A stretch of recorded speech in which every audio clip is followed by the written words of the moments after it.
do this. Lovely lady voice there.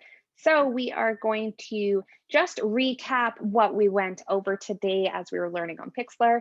So our instruction focused on four main objectives. The first thing that we went through was how to create background effects, specifically a marbled looking effect. And we did this by using two main tools. The first one was our brush tool, which allowed us to paint some circular objects on our background layer. And then we came in with the liquefy tool and played around with the left and right swirl. And if you were Max, you played around with the pushing elements as well. And we started to adjust the way that marbled effect looked.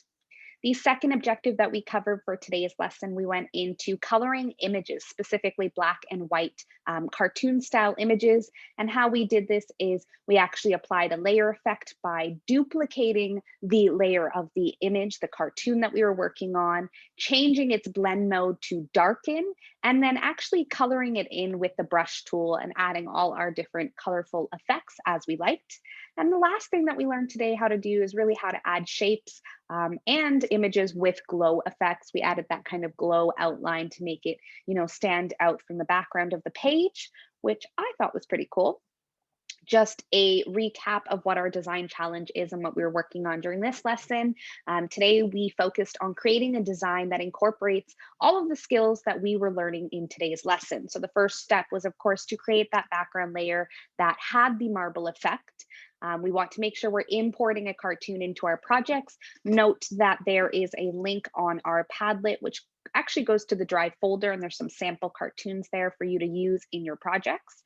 We then duplicated that layer that we brought in, set its blend mode to darken as mentioned, and we applied all of our creative coloring to that new layer using the brush tool. So these are the steps we want you to repeat in the design challenge, then apply that glow effect to either the cartoon or the shape.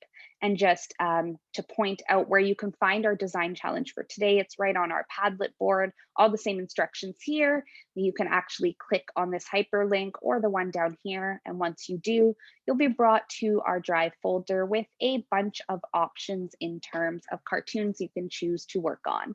Everyone else who has been working in the class today, thank you for participating. Please add your designs to our Padlet. And with that, what I'll do is stop sharing my screen, and I'm going to stop the recording.